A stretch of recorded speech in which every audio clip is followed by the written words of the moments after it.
একজনে রিডিং পড়ছিল, এটা আমি হইন না, 3 দিন আমার খানা বন্ধ আছিল। বাংলাটারে কাইচিত কইরা বাংলায় বোধহয় আম্মা ডাক্কা লাগছে, মহিলা তো বাংলা শব্দ দিয়ে বোধহয় আম্মা ডাকছে, আম্মা আমারে মাফ করে দেন, আমি আর আপনার হাতে সহাইতাম না। বাংলাদেশের বড় এক নেতা আমার সাথে এক গাড়িতে করে যাইতেছে। তাই বললাম যে কি অবস্থা, শরীর কেমন? হুজুর আছি ভালো। তো আমার নিজেই কইতে আছে, হুজুর আমার যে স্ত্রী নামাজ পড়ে, 1 ওয়াক্ত পড়তে পারে না, সকালেরটা পড়ে না, 4 ওয়াক্ত ঠিক মতো পড়ে, আমি আবার 5 ওয়াক্ত হয়ে পড়ি। আপনি নিয়ে আবার মনে করেন আমি নি 4 ওয়াক্ত, আমি কিন্তু 5 ওয়াক্ত হয়ে পড়ি। আমার স্ত্রী 4 ওয়াক্ত পড়ে, এই সবসময় ডাক দেই না, ডরে ডাক দেই না, আবার কোন সময় স্যার দেখাইলায় এই ডরে আর ডাক দেই না, 4 ওয়াক্ত করে ঠিক মতো পড়ে, 1 ওয়াক্ত বাদ, আর আমি 5 ওয়াক্ত পড়ি। 1 মুঠ চিরা পাওয়ার জন্য, 5 কেজি গম পাওয়ার জন্য নিজের স্ত্রীরে শুদ্ধ আলগা করে দিছে, জুদা করে দিছে। আজ 3 বছর ধরে মিলে আলগা খায় তারা দুইজন। আর দেওয়ার সময় সবাই মিলে হয়ে যায় এক ঘর। আপনি যখন জাকাত দেবেন, তখন যদি যৌথ পরিবার হন, আপনার ছেলের বউয়ের অলংকার, আপনার ছেলের সম্পদ, আপনার সম্পদ, স্ত্রীর অলংকার সবগুলো একসাথে হিসাব করে তারপরে জাকাত দিয়ে দেবেন। আলাদা আলাদা করলে জাকাত না দিলেও চলবে, এমন অনেক পরিবার আছে, ঠিক কিনা কর?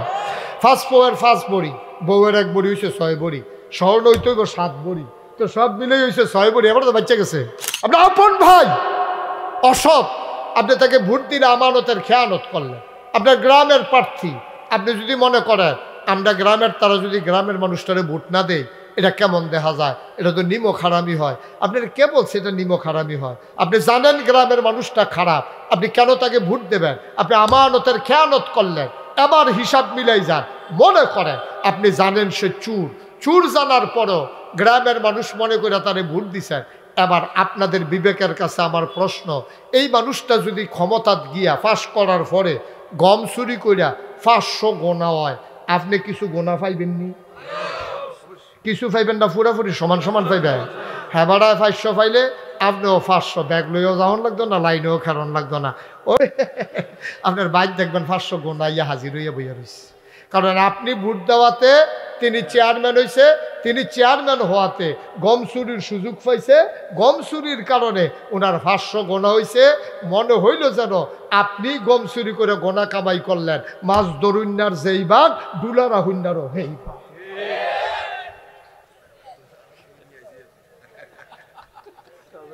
ঠিক কিনা কও? আপনার একটু চিন্তা করতেন না? একটু চিন্তা করবেন না? আপনি কবরে যাবেন না? আপনি থাকবেন এই দুনিয়ায়? আল্লাহ কত বড় আমানত রাখছে। আমাদের দেশে কি কারবার যে করতে আছে, এখন কইলে দেখবেন আরো মাথা গরম হয়ে যাবো। এখন যদি আমি এই প্যান্ডেলটার ভিতরে, উনি যে আমার তো মহব্বতের মানুষ, ওনার যদি আমি একটা গালি দেই, দেখ মিয়া আপনি তো খুব খারাপ মানুষ মিয়া, আর ভালো হইবেন কেমন? আপনার বাপ বালানি, আপনি ভালো হইতেন। মনে করেন আমি কই আস্তাগফিরুল্লাহ, মনে করেন আমি বললাম আর কি ওনারে, তো উনি কি কইব যে হুজুর আপনারা কিন্তু সম্মান করি, আপনার ইজ্জত দেয়, আপনি বাপ তুল্লা গালি দিয়ে না আমারে কামড়ে করলে 2টা ঘুষি দেন, কিন্তু আমার শৈলে লইতে পারবো 2টা ঘুষি, মাশাআল্লাহ। হ্যাঁ শৈলে, হ্যাঁ যা আমার 2টা ঘুষি দেন, আমি লইতাম পারাম, কিন্তু আব্বা তুল্লা গালি দিয়ে না, কলজাত দিয়া লাগে। ঠিকই তো কথা, কথা তো ঠিক। কারণ বাপ তুল্লা গালি দিলে, হ্যাঁ কি করতেছেন আপনারা? রসা কালকে পরীক্ষা মুখস্থ করতেছেন পড়া, জরুরি কথা থাকলে তো একটা কথা বলেন, হ্যাঁ না শেষ, ওকে আমিন ক। কারে ঘুষি দিতাম কইছে আপনাকে? এই যে কথা কইছে বইয়া বইয়া কইব কেমন, কারে ঘুষি দিতাম? এই আওয়াজ শুনছে না তুমি? দেখছেন আমি এত মেহনত করে আওয়াজ করতে আসি, ওনারা 2জনে আলাপ করতে আছে। আরে আমিন কর। বাপ তুইলা গালি দিলে আপনার কাছে কি আনন্দ লাগে না কষ্ট লাগে? এটা স্বাভাবিক, এটা কোনো অন্যায় না। আমার দিলে আমার কাছে কি ভাল লাগবে নাকি? ওনার কাছে কি ভাল লাগবে নাকি? কেউ লোকে বাপের ঝগড়া, এরপরেও কি বাপ তুল্লা গালি দিয়ে দিয়ে রাখবো নাকি? বেড়া ফাইজদামি করস, বেড়া বাপ তুল্লা গালি দিয়ে, বেড়া এই 300টা মরে গেছি গেলে, তোরা কি মনে করছো? তো এই মনে কর ঘুষা ঘুষি একটু হয়ে যেত না। কিন্তু বাপ তুল্লা গালি দিলে আপনার এত কষ্ট লাগে, কিন্তু আপনি যে আপনার নিজের বাপের নাম বদলাইলেন, সেইটা কিরকম? আপনি যেতে চান ঢাকা, উঠে গেছেন চিটাগাঙ্গের বাসে। এখন চিটাগাঙ্গের বাসে উঠে ঢাকা যাওয়া যাবে? কথা বলেন, যাওয়া যাবে? চিটাগাঙ্গের বাসে উঠে যেমন ঢাকা যাওয়া যাবে না, জাহান্নামের গাড়িতে উঠে জান্নাতে যাওয়া, এটা হচ্ছে মূল সমস্যা। আমরা সব উঠে আছি জাহান্নামের গাড়িতে, কিন্তু যেতে চাই জান্নাতে। কি আফসোস দেখেন, আপনি উঠে গেছেন জাহান্নামের গাড়িতে কিন্তু যেতে চান জান্নাতে। কিভাবে সম্ভব? কিভাবে এটা সম্ভব বলেন? চিটাগংয়ের গাড়িতে উঠছেন, আপনি যাবেন ঢাকা, ফেনী গেছেন, পরে কন্ট্রাক্টরে কইতেছে ভাড়া দেন, কয় চিটাগাঙ্গের ভাড়া কত? কি চিটাগাঙ্গের ভাড়া কত? আপনি তো যাবেন ঢাকা, যখন কইছে যে চিটাগংয়ের ভাড়া কত, আর আপনি যখন জিজ্ঞেসেন ঢাকার ভাড়া কত, গেছেন ফেনী। এখন কন্ট্রাক্টরে তো চমকাই উঠছে, ভাই আপনি কি কইতে আছেন, এটা তো চিটাগাং যাব। কন্যা নিলে আমি তো ঢাকা, তা ঢাকা আপনি গেলে যাবেন কেমনে? আপনি তো চিটাগংয়ের বাসে উঠে গেছেন। মুসলমান মন দিয়ে শুনো রে ভাই, চিটাগংয়ের বাসে উঠে যেমন ঢাকা যাওয়া যায় না, জাহান্নামের গাড়িতে উঠে জান্নাতে যাওয়া যাবে না, যাবে না, যাবে না, ঠিক কিনা? যেহেতু জান্নাতে যেতে চান, ১৫০০ বছর আগে আল্লাহ নবী বলেন, আবু হুরায়রা রাদিয়াল্লাহু তাআলা আনহু থেকে হাদিস বর্ণিত, আল্লাহর নবী বলেন, তোমরা আমাকে ৬টা জিনিসের গ্যারান্টি দাও, তোমরা যদি আমাকে ৬টা জিনিসের ব্যাপারে গ্যারান্টি দিতে পারো, অর্থাৎ তোমরা ৬টা জিনিস আমার কাছে জামানত রাখবে, আমি জান্নাত তোমাদের জন্য আমানত রেখে দেব। আপনি দেবেন কয়টা জিনিস? ৬টা জিনিস আপনি নবীজিকে বলছেন, নবীজি বলছেন তুমি ৬টা জিনিস আমার কথা বলেন, নবীজি বলছেন ৬টা জিনিস আমাকে দাও, আমি তোমার জান্নাতের জিম্মাদারি নিলাম। তো নবীজির কথার ব্যাপারে কারো কোনো সন্দেহ আছে? নবী যা বলেন তা করেন না কি করেন না? নবীজির নবুয়ত প্রকাশ পেয়েছে 40 বছর বয়সে। এর আগেই তো নবীজির নবুয়ত প্রকাশ পেয়েছে 40 বছর বয়সে। এর আগেই তো মক্কার মানুষগুলো নবীর উপাধি দিয়েছে সাদিক, তিনি সত্যবাদী, তিনি আল আমিন, তিনি বিশ্বস্ত। সুবহানাল্লাহ বলবেন না? এই উপাধিটা কি আমরা ভাটরার মানুষ দিছিলাম না মক্কার মানুষ দিছিল?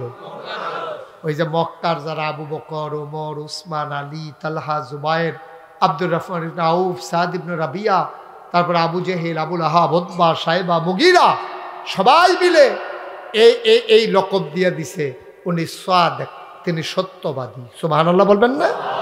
আমরা কিন্তু কেউ দেই না। আমরা যারা নবীর উম্মত, আমরা তো নবীর প্রতি ভালোবাসা আছে।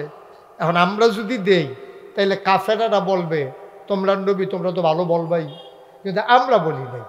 এই সাদেক বলছে, আল আমিন বলছে, আবু জেহেল, আবুল আহাব, উতবা, সাইবা, নবীর যারা এই শত্রু দুশ্মন, যারা ইসলাম মানে নাই, ইসলাম গ্রহণ করে নাই, আল্লাহকে আল্লাহ মানে নাই, নবীকে নবী মানে নাই, তারা উপাধি দিছে নবীকে সাদেক, তুমি সত্যবাদী, তুমি আল আমিন।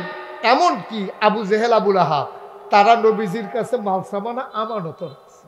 কেমন আমানতদার তিনি দেখেন, যেই মানুষগুলো ওনাকে মেরে ফেলতে চায়, যেই মানুষগুলো ওনাকে কতল করে ফেলতে চায়, হত্যা করতে চায়, দারুন দোয়া তৎকালীন সংসদে মিটিং হয়েছে, সিদ্ধান্ত হয়েছে। আমাদের যেমন একটা সংসদ ছিল, এখন তো আর সংসদ নাই, ঘরটা আছে, মানুষটি নেই, ঠিক কিনা কন? একটু কথা কইয়েন ভাই, একটা মরহুম মাহফিলের ভিতরে না পড়ে গেলাম। হ্যাঁ, জীবিত আছে সবাই না? এই আমরা এখন ঘরটা আছে, সংসদ ভবনটা আছে, লোকটি নাই, ঠিক কিনা কন?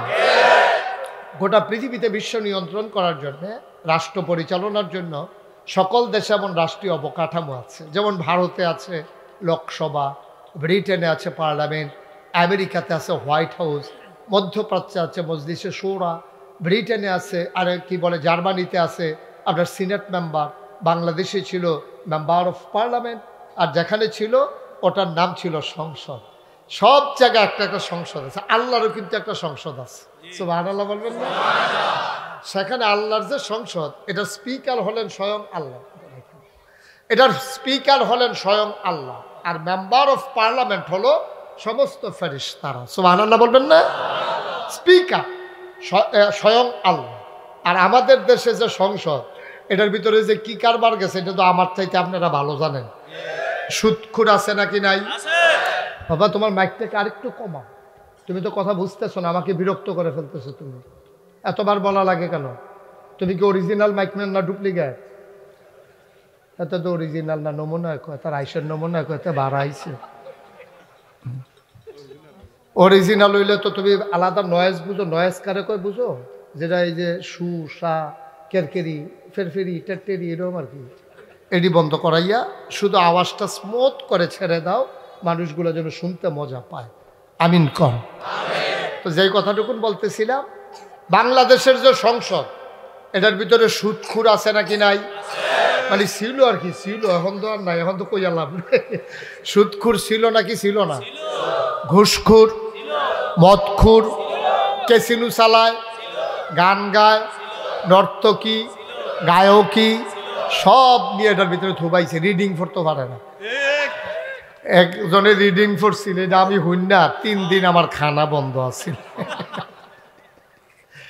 বাংলাটারে কাইচিত কইরা, বাংলায় বোধহয় আম্মা ডাক্কা লাগছে, মহিলা তো বাংলা শব্দ দিয়ে বোধহয় আম্মা ডাকছে, আম্মা আমারে মাফ করে দেন, আমি আর আপনার হাতে সহাইতাম না। এমন এক রিডিং পড়ছে। নাউজুবিল্লাহ কইতেন না? আহারে জুরে কন নাউজুবিল্লাহ। মুসলমান, আল্লাহ তাবারক ওয়া তাআলা তিনি হলেন স্পিকার, মেম্বার অফ পার্লামেন্ট হলো সমস্ত ফেরেশতারা। তৎকালীন যে ১,৫০০ বছর আগে সংসদ ছিল, সংসদের নাম দারুন নাদওয়া, সেখানে স্পিকার হলেন Abu Jahl, member of parliament হলো আবুল আহাব, উতবা, সাইবা, মুগিরা, এমন কাফেরেরা। মুসলমান, সিদ্ধান্ত হলো নবীকে হত্যা করে ফেলা হবে। নবীর কানে জিবরাইল এসে কানে কানে খবর পৌঁছিয়ে দিলেন। নবীজিকে এসে ডাকলেন, আসসালাতু ওয়াসসালামু আলাইকা ইয়া রাসূলুল্লাহ, আসসালাতু ওয়াসসালামু আলাইকা ইয়া হাবিবাল্লাহ, আসসালাতু ওয়াসসালামু আলাইকা ইয়া শাফিআল মুজনুবিন, আসসালাতু ওয়াসসালামু আলাইকা ইয়া রাহমাতান লিল আলামিন। নবীজি ডেকে বললেন, জিবরাইল কেন ডেকেছো? কোরাক মত হয়ে গেছে, আপনাকে হত্যা করে ফেলবে কাফেরেরা। আল্লাহর নবী জানতে চাইলেন আল্লাহর পক্ষ থেকে ফয়সালা কি। আল্লাহ রাব্বুল আলামিন জিবরাইলের মাধ্যমে জানিয়ে দিলেন, আপনি মক্কা ছেড়ে চলে যাবেন মদিনায়। নবী মদিনার পথ রওনা করলেন। হযরত আলী রাদিয়াল্লাহু তাআলা আনহু ওনাকে ডেকে বললেন, আলী রে, বড় বিশ্বস্ত মনে করে, বড় ভালো মানুষ মনে করে, আমাকে আমানতদার মনে করে, আমাকে সাদেক বলে, আমাকে আল আমিন বলে। মক্কার কাফেরেরা আমার কাছে তাদের টাকা পয়সা, জমি জমার দলিল দস্তাবেজ সব কিছু তারা আমার করে আমার কাছে আমানত রেখেছে। মায়েদের কানের দুল, নাকের ফুল, গলার মালা, হাতের বালা, আর ওই লোকদের টাকা পয়সা, দন্দৌলত, আমার কাছে অনেক গোপন গোপন জিনিস ওরা আমানত রেখেছে। আমি তো চলে যাব মদিনায়, ওদের জ্বালায় আর থাকা গেল না। ওয়ালি, সকালবেলা ওরা যদি উঠে দেখে আমি নাই, ওরা টেনশনে পড়ে যাবে, মাল সামানা গেল কই। আলী রে, ও আলী, তুই মালগুলা নিয়ে ঘুমাই থাক, যখন তোরে ডাকবে, যখন আসবে সবাই মিলে শুনবে, যখন নবী দুনিয়াত এই মক্কায় নাই, মোহাম্মদ মক্কা ছেড়ে চলে গেছেন, সব আমানতদাররা ছুটে আসবেন। আসার পরে যেন কেউ বলতে না পারে আমি টাকা মেরে দিয়েছি, কারো সম্পদ লুণ্ঠন করেছি, আমানু জমানো টাকা তাদের আমি নস্যাৎ করে দিয়েছি, আমানত খেয়ানত করে দিয়েছি, এই কথা যেন বলতে না পারে। আলী, তুমি ঘুমিয়ে থাকো চাদর মুড়ি দিয়ে, সকালবেলা আসলে নামে নামে আমানতগুলা তুমি ফেরত দিয়া দিও। মনে করেন আপনাদের গ্রামের মানুষ সবাই মিলে চেয়ারম্যান সাহেবের কাছে আমানত রাখছে, সবাই মিললে বুদ্ধি করছেন চেয়ারম্যানকে মেরে ফেলবেন, তো উনি তো আপনাদের টাকা আরো আগে না মাইরা দেওয়ানোর কথা, যে বেড়া তোরা টেহা তো মেহনত করে কষ্ট করে রাখি, আর তোরা আমারে মারণের বুদ্ধি করতে আস, টেহা নিও। টেহা পাইবা, এই গেলাম টেহা লইয়া সম্পদ সিঙ্গাপুর। তো টাকা নিয়ে তো উনি ভাইকে যাওয়ার কথা, উনি আরো আরেক লোকের কাছে দিয়া যায় যে এই টাকাগুলা আমারে মারিয়া ফেলবে, এই জন্য আমি চলে যাচ্ছি, কিন্তু এই সম্পদগুলো ওদের, এটা লুণ্ঠন করা ঠিক হবে না, তুমি রাখো, তুমি এগুলো জমা রাখো, যেন ওরা আসলে দিয়ে দিতে পারো। দেখেন কি আজব কারবার, নবীর ঘরে নবীর গায়ের চাদর গায়ে দিয়া আলী ঘুমাই আছে। আলীরে পরবর্তী সাহাবায়ে কেরাম জিজ্ঞেস করছে, আলী আপনি তো জানতেন ওরা আয়েশা নবীকে তালাশ করবে, জানতেন না? কয় হ্যাঁ জানতাম।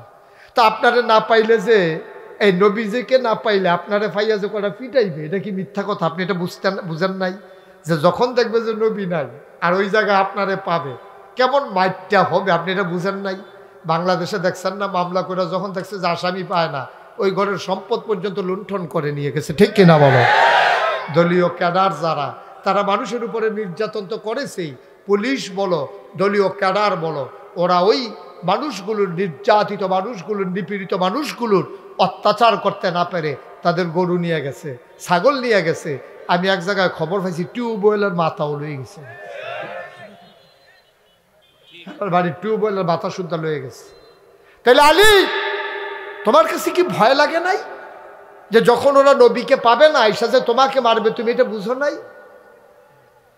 আমি বুঝছিলাম নবীরা না পাইলে আমার উপর অত্যাচার করবে, কিন্তু নবী যাওয়ার আগে একটা কথা বলে গিয়েছিল, এই কথাটা বলার কারণে আমার আর ভয় লাগে নাই।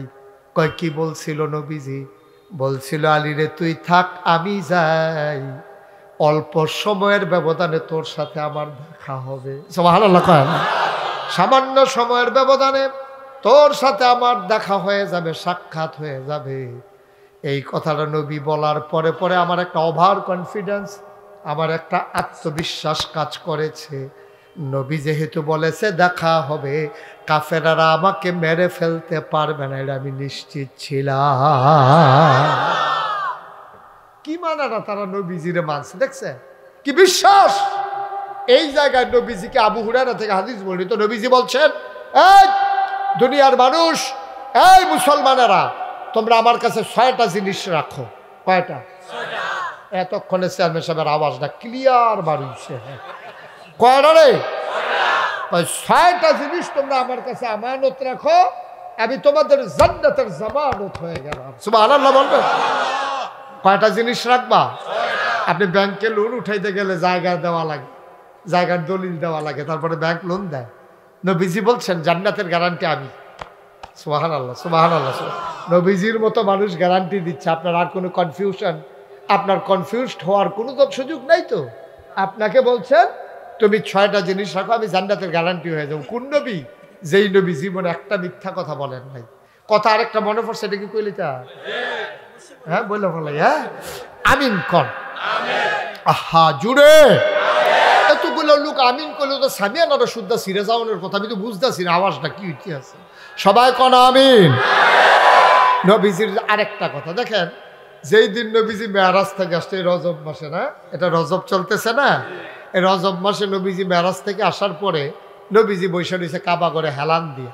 এমন সময় ইসলামের চরম পরম দুশ্মন নাম হইল আবু জেহেল। আবু জেহেল আইসা দেখে নবী বৈশা রয়েছে, আইসা বলতেছে মোহাম্মদ না চাইলাম আর কি, হ্যাঁ নাজিরা বাজার হুজুরে কি কয় না চাইলাম মোহাম্মদ। নবীর নাম শুনলে কি পড়তে হয়? 2-1 বার না বারবার, 2-1 দিন না প্রতিদিন, 2-1 সপ্তাহ না প্রতি সপ্তাহ, 2-1 মাস না 12 মাস আমরা পড়ব সাল্লাল্লাহু আলাইহি ওয়াসাল্লাম। ও ভাটারার মুসলমান মন দিয়ে শোনো, আল্লাহ নবী মুহাম্মদুর রাসূলুল্লাহ সাল্লাল্লাহু আলাইহি ওয়াসাল্লাম উনি বসে আছেন কাবার ঘরে হেলান দিয়া। ইসলামের চরম পরম দুশ্মন আবু জেহেল এসে কয়, তুমি তো এক এক দিন এক এক নতুন কথা বলো, আজকে তোমার কাছে কোনো নতুন কথা আছে নাকি? সুবহানাল্লাহ বলবেন না? তুমি একবার উঠা কও তুমি নাকি নবী। বেড়া কি কইতাম, আমার মতো চাচা থাকতে বুঝ জ্ঞান ভালো, এলাকার সর্দার, ছেলে মেয়েও আছে, টাকা পয়সাও আছে, আল্লাহ আমারে দেখে না, তোমারে বানাইছে নবী, তোমার বাপ নাই মা নাই, দাদা ছিল এটাও মারা গেছে, তারপরে টাকা নাই পয়সা নাই, বিয়া কইরা সেটা গেছো আরেক বেড়ি রেহানো গিয়া ঘর জামাই রইছ, স্ত্রীর ঘরে গিয়া নিজের ঘর বানাই ফেলছ, আর সেই জায়গায় থাইকা ওনার থেকে যা পাইছিলে এইগুলোও খরচ করে ফেলছ। সেই খাদিজার ঘরে থাইকা তুমি নিজেরে সব কিছু বিলীন করে দিলা, বিলাই দিলা মানুষের মাঝে। আর আমার টাকাওয়ালা, আমি পয়সাওয়ালা, তোমার মুরব্বী, তোমার চাচা, আমার আল্লাহ নবী বানায় না, তোমারে নবী বানায়। কি কইতাম আর? তো নবী যুগ আপনারা বানায় না কে রে? আপনার জন্য এত দুঃখ, আপনি আল্লাহর লোকে কথা কর না। তো এত হয় যে বানায়, ওনার সাথে ডাইরেক্ট আলাপ করলে আমার হুদুদিন কই আলাপ কি? আমার তো আর হাত নাই, আমি নিজে ইচ্ছে করে নবী হই নাই, নবী আল্লাহ আমাকে বানাইছে। সুবহানাল্লাহ বলবেন না? নবী কি ইচ্ছা করলে হওয়া যায়? বা কথা কেন হওয়া যায়? আমি তো জোর করে নবী হই নাই। আচ্ছা ঠিক আছে, তুমি যা বলছো বলছো, নতুন আজকে কোনো কথা আছে? কয় জি, আজকে একটা নতুন খবর। এমন সময় আপনি জিজ্ঞেস করছেন, গত রাত্রেই ঘটনা ঘটছে। কই কি ঘটনা ঘটছে? কয় গত রাত্রে আমি ঘুমিয়েছিলাম আমার ফুফুর ঘরে। ফুফুর ঘরে যখন ঘুমিয়ে আছি, আমার জিব্রাইল এসে ডাক দিছে, মোহাম্মদ। মাশাআল্লাহ, সচেতন শ্রোতা, থ্যাংক ইউ। আপনি মোবাইলটা নামান, এটা বলা হয়েছে আর আগে আরেকবার। আমিন কর। বলছে যে মোহাম্মদ, তুমি তো নতুন নতুন। জিব্রাইল এসে কয় মোহাম্মদ ইয়া একটা উঠো উঠো উঠো। তো আমি লাভ দিয়ে উঠছি। আমার বলে ঠান্ডা পানি দিয়ে উজু করো। উজু করার পরে আমার হাতে ধরে ধরে টানতে টানতে নিয়ে গেছে কাবার কেনারে, কাবার চত্বরে সময়য়া এই বুকের কাছ থেকে একেবারে গলার কাছ থেকে শো করে একটা পুষ দিয়া আমার নাভি পর্যন্ত কেটে ফেলছে। সবগুলো হাড় কাইটা আমার এই পাঁজরগুলো উল্টাইয়া ভেতরে হাত দিয়া কাল বের করে ভেতরে দিয়ে হাড়গুলো সোজা করে আবার টান টান করে চামড়া সিলাই দিছে। তারপরে আমার চাচা উঠাইছে বোরাকের উপরে। এই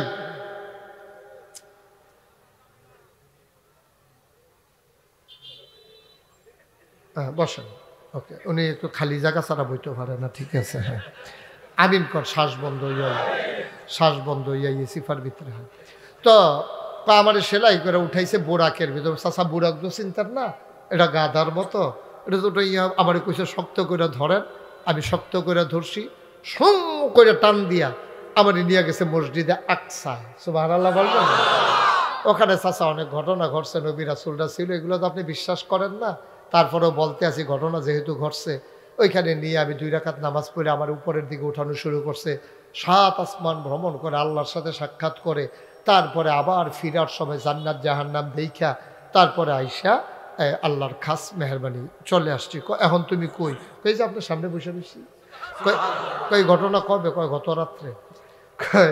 কি কইতে আমার? আচ্ছা ঠিক আছে, তুমি যখন কইছ তো এই এখন আমি 2-4 জন লোক ডাক দিয়ে আনবো। তুমি কি সবার সামনে যেই কথাটা আমারে বলছো হুবহু এই কথাটাকে আবার বলতে পারবা? না, বলার কি আছে, এটা সত্য ঘটনা।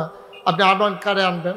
তো আবু জেহেল গেছে সাফা পাহাড়ের কিনারে, যা ডাক দিছে, আজ আমার বংশের লোক, আমার কর্মী যারা আসো সবাই দৌড়াই আসো।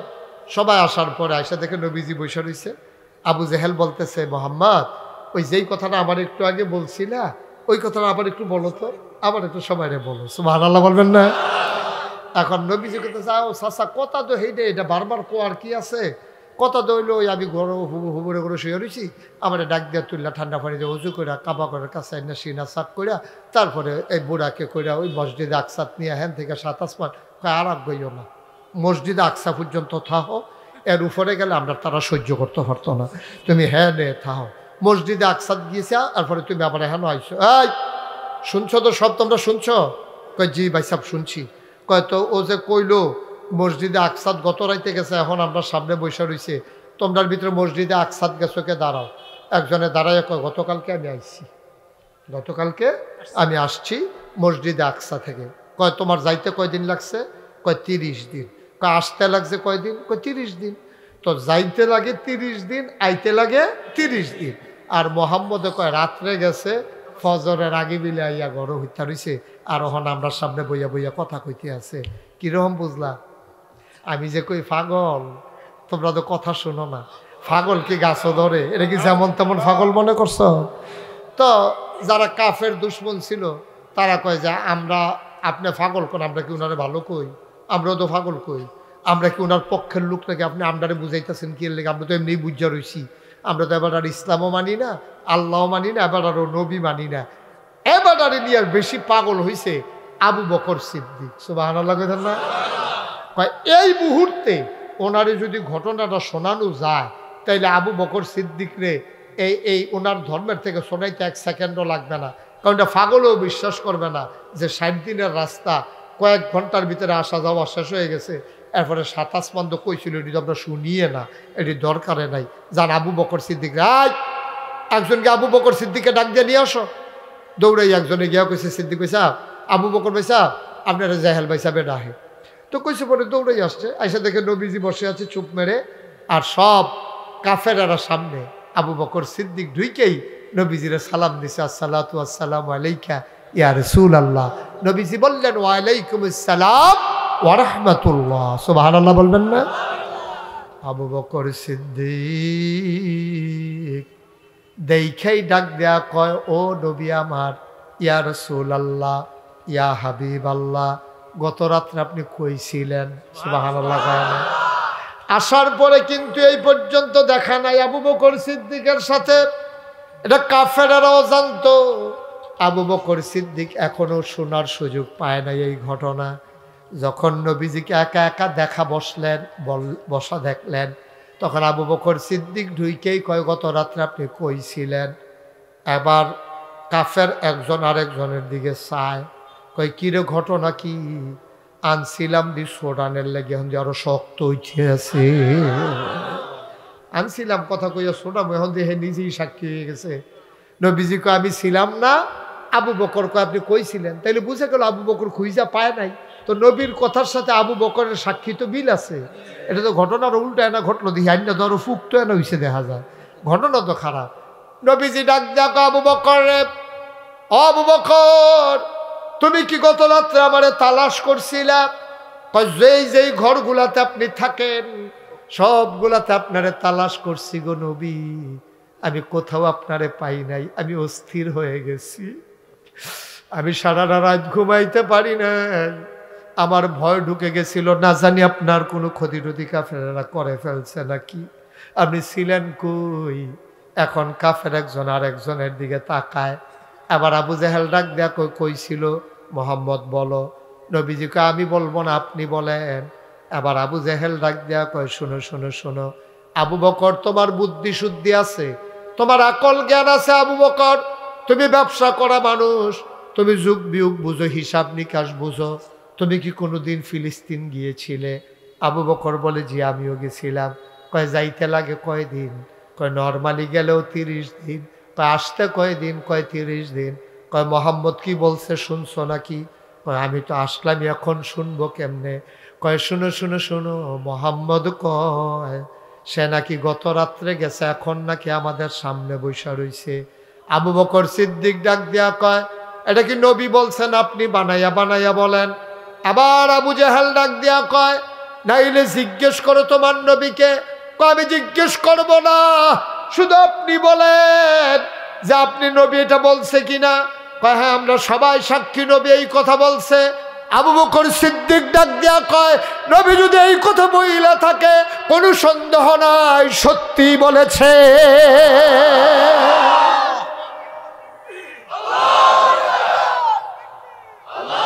এতে কোনো সন্দেহ নাই, অবশ্যই তিনি গিয়েছেন।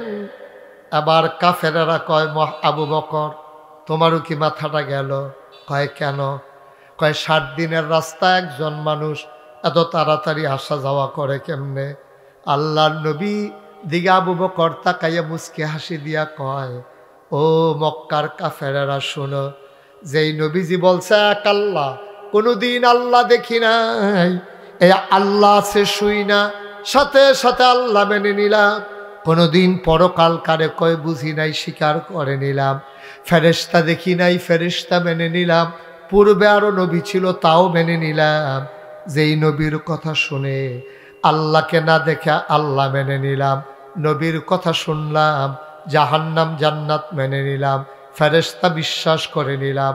এই নবী বলছে শুধু ফিলিস্তিন গেছে, এই নবীর কথা শুই না বিশ্বাস করব না, এটা কেমনে মনে করো? এই সব নবীর সব কথা বিশ্বাস করতে পারছি।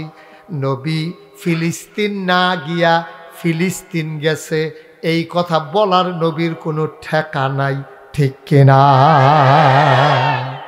আল্লাহ নবী আস্তে করে উঠে আসলেন, তিনি উঠে এসে আবু বকর সিদ্দিককে শক্ত করে জড়াইয়া ধরে কপালে চুমু দিয়ে কয়, আবু বকর তুমি এখন থেকে শুধু আবু বকর না, তুমি এখন থেকে আবু বকর সিদ্দিক। সুবহানাল্লাহ বলবেন না? চিন্তা করে দেখছেন নবীর কথা। এখন আল্লাহর নবী বলছেন কয়টা জিনিস আমানত? হ্যাঁ, সচেতন শ্রোতা কয় 6টা জিনিস তোমরা রাখো আমার কাছে, আমি তোমাদের জান্নাত রেখে দেব। কিয়ামতের ময়দানে আমার থেকে তোমরা জান্নাতটা বুঝে নিও। কিয়ামতের ময়দানে আমার থেকে জান্নাতটা বুঝে নিও, এটা আমি জিম্মাদার হয়ে গেলাম। সাহাবারা কই, ইয়া রাসূলুল্লাহ আপনি বলেন বলেন, তাড়াতাড়ি বলেন, আমরা মানতে রাজি আছি। 6টা জিনিস কি কি রাখতে হবে বলেন? 1 নম্বরে 5 ওয়াক্ত নামাজ। 1 নম্বরে কি কথা বলা? কয় ওয়াক্ত নামাজ? 5 ওয়াক্ত। ওই দিন আমার সাথে বাংলা, আপনারা শুনলে নাম শুনলে চিনে ফেলবেন, বাংলাদেশের বড় এক নেতা আমার সাথে এক গাড়িতে করে যাইতেছে। তাই বললাম যে কি অবস্থা, শরীর কেমন? হুজুর আছি ভালো। তো আমার নিজেই কইতে আছে, হুজুর আমার যে স্ত্রী নামাজ পড়ে, 1 ওয়াক্ত পড়তে পারে না, সকালেরটা পড়ে না, 4 ওয়াক্ত ঠিক মতো পড়ে, আমি আবার 5 ওয়াক্ত পড়ি। আপনি নিয়ে আবার মনে করেন আমি 4 ওয়াক্ত, আমি কিন্তু 5 ওয়াক্ত পড়ি। আমার স্ত্রী 4 ওয়াক্ত পড়ে। এই সবসময় ডাক দেই না, ডরে ডাক দেই না, আবার কোন সময় স্যার দেখাইলায় এই ডরে আর ডাক দেই না। 4 ওয়াক্ত করে ঠিক মতো পড়ে, 1 ওয়াক্ত বাদ, আর আমি 5 ওয়াক্ত পড়ি। তাহলে এবার আপনারা বলেন নামাজ কি 4 ওয়াক্ত না 5 ওয়াক্ত? জোরে করে 4 ওয়াক্ত না 5 ওয়াক্ত? তো নবীজি ওইটাই বলছেন যে 5 ওয়াক্ত নামাজ তোমরা যদি জামাতের সাথে আদায় করে আমার কাছে আমানত রাখতে পারো, তাইলে আমি তোমাদের জন্য জান্নাতের গ্যারান্টি হয়ে গেল। তাহলে কয়টা জিনিস আমানত? 6টা। 1 নম্বরে গেল কি? নামাজ। 2 নম্বরে এই ব্যাপারে বিস্তারিত আলোচনা করা যাবে না, যেহেতু সময় আমাদেরকে জানান দিয়ে দিচ্ছে যে আমরা বেশি লম্বা সময় করতে পারবো না। আমার আবার আরেক জায়গায় একটা মাহফিল আছে, সবাই জানেন। তো ওই ছেলেরা আমার খুব কাছের, আমার ছোট্ট ছেলে, একটু আগে যে বসছে মিশকাত ওইদিকে আছে, আমার ছোট ছেলে, ওরা একসাথে গান শিখতো। তো প্লাবনের যারা শিল্পী ছিল, ওরা বলার পরে আমি আর না করতে পারি নাই। আমি বলছি যে ঠিক আছে, যেহেতু লাইন ভালো আছে, বুসছি বাজার দিয়া, মিয়ার বাজার দিয়া বাড়িগঞ্জে রাস্তাটা কয়দিন আগে যে গেছি, খারাপ না, ভালোই আছে। এই চিন্তায় শুধু আমি রাজি হয়েছি, আর নাহলে 2 মাহফিল করা কষ্টকর। 5ই আগস্টের পরে প্রতিদিন অনেকগুলো প্রোগ্রাম, এমনও দিন গেছে 6টা প্রোগ্রামও আমি করছি একদিনে। 6টা প্রোগ্রাম, বৈষম্য বিরোধী ছাত্র আন্দোলনের প্রোগ্রাম, ডিসি সাহেবের সাথে প্রোগ্রাম, এই এসপি সাহেবের সাথে, হিন্দুদের সাথে প্রোগ্রাম। তারা খুব নিরাপত্তা অভাব বোধ করতেছিল, তাদেরকে সান্ত্বনা দেওয়ার জন্য। আর মাহফিল যেটি রাখছিলাম এটি তো আসেই, মিলাইয়া ঝিলাইয়া একদিনে 6টা প্রোগ্রামও করা লাগছে। এখনও 2টা 3টা করে করা লাগে, সময় কোলানো যায় না। মানুষের ভালোবাসা এমনই জিনিস, কারণ লাভ does not keep A record of রং। ভালোবাসা ভুলের হিসাব রাখে না। তো এই জন্য ভালোবাসার কারণে কষ্ট সহ্য করে হলেও আশা লাগে। আল্লাহ যেন আপনাদের এই আশা বসাকে কবুল করে, সবাই কোনা আমিন। কিন্তু যদি জান্নাতের গ্যারান্টিটা নিয়ে যাইতে পারি, তাইলে আজকে আশাটা সার্থক। যারা কুয়াশার ভিতরে বসে আছেন তাদেরও কোনো সমস্যা নাই, কারণ আপনারা একটা জিনিস পেয়ে গেছেন।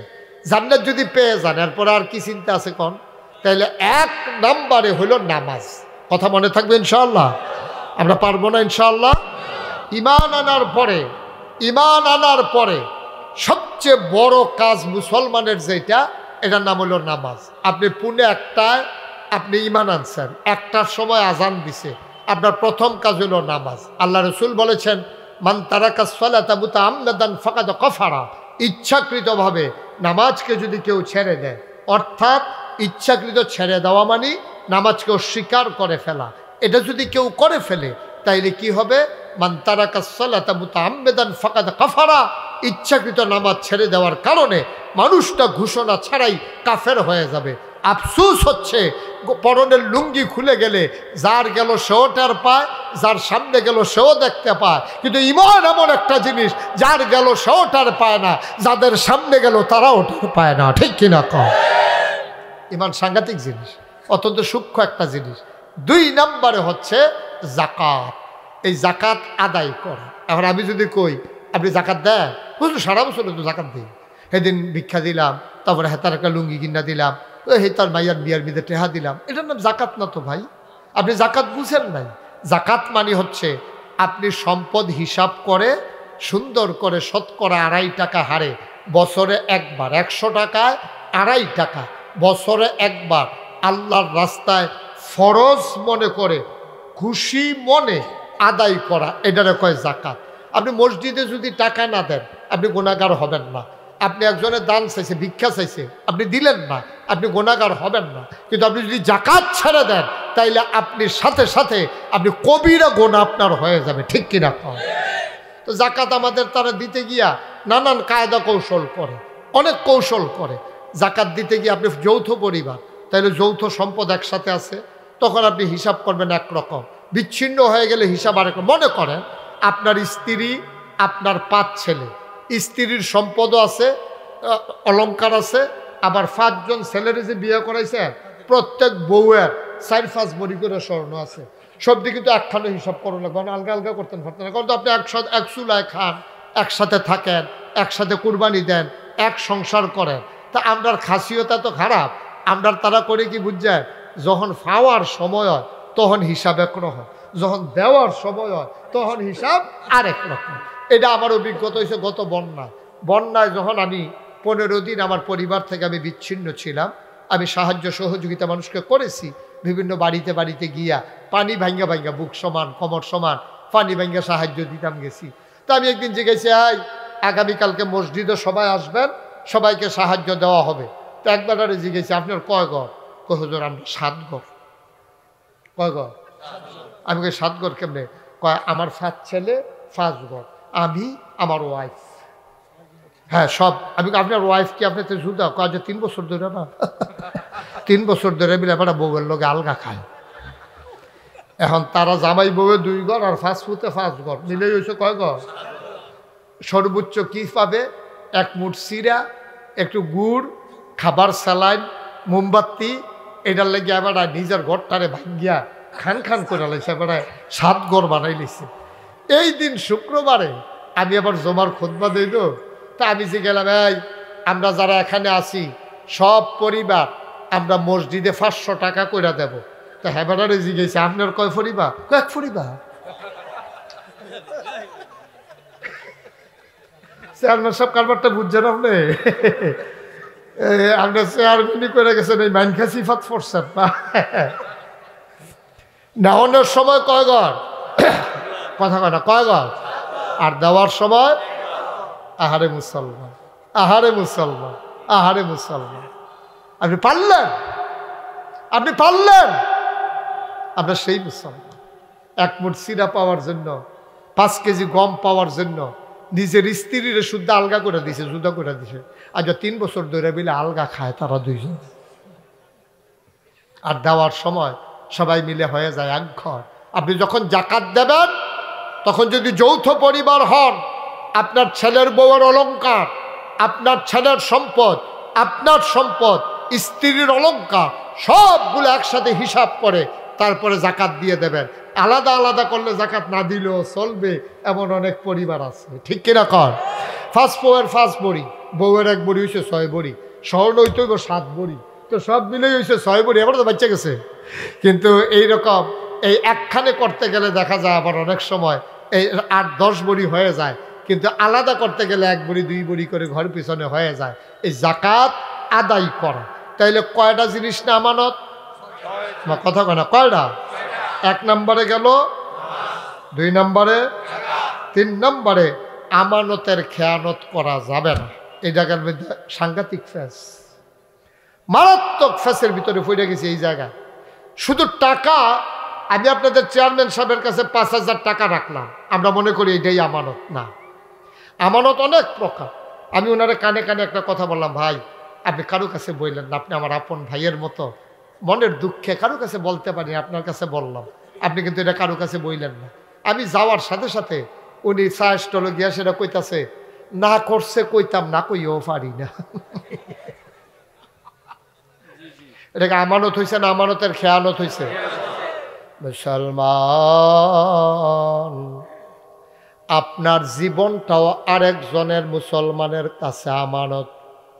আপনার সম্পদ আমানত, আপনার টাকা আমানত, আপনার গোপন কথা আমানত, আপনার ভোট, এটা যারে দিছেন তার কাছে আমানত, ঠিক কিনা? আপনি যিনি দেবেন আল্লাহর পক্ষ থেকে আপনার কাছে আমানত, আর আপনি যাকে দেবেন আপনার পক্ষ থেকে তার কাছে আমানত। আমি বোধহয় বুঝাইতে পারি নাই। আল্লাহর পক্ষ থেকে ভোটটা আপনার কাছে আমানত। আপনি টাকা খাইয়া কাউকে ভোট দিলে আপনি আমানতের খেয়ানত করলেন। আপনি মনে করেন 5 জন লোক এই উপজেলায় চেয়ারম্যানিতে দাঁড়াইছে, আপনি জানেন সে অযোগ্য, আপনি জানেন সে চুর, আপনি জানেন সে ডাকাত, তারপরেও তারে ভোট দিছেন। কইছে যে আপনি তারে যাই না শুই না কেমনে ভোট দিলেন?